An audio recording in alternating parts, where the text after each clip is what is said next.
People are fascinated with horror films, especially ones based on true accounts. And I think the reason is because it suggests a real evil. And that's something that most people won't fundamentally buy into.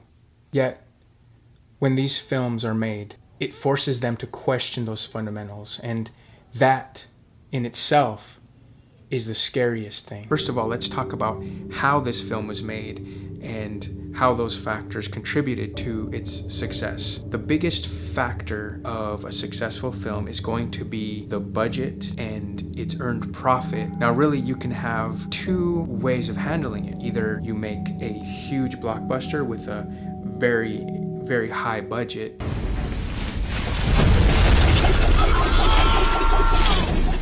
and hopefully the earnings from that, the profit of that, would substantially be higher than your budget that you spent on making the film. Or they kept their budget low, very low, and then just created a story out of that. Now that we're understanding budget, let's take a look at the story and how it was crafted. Once Oren Peli, Paranormal Activity's writer-director, decided on what kind of budget he would work with, he filmed the entire thing out of his own house.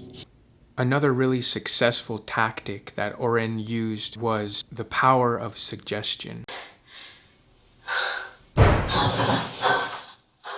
This has been a timeless superpower for filmmakers since cinema began. Shoot, maybe even since the inception of telling stories. Nothing is more powerful than the theater of one's own mind. And in this film, the monster is never seen. This builds a horrifying picture in the audience's imagination of what that monster could be. But it also sparks a curiosity in the viewer that makes them keep watching until the very end of the film. It does a great job at this. One of the pillars of any film is the perspective. From what perspective is the film going to be seen? It can dictate a lot about the film, from angles, camera rigs, where to place the camera, lighting, setting, composition. Is it daytime, night, more dramatic?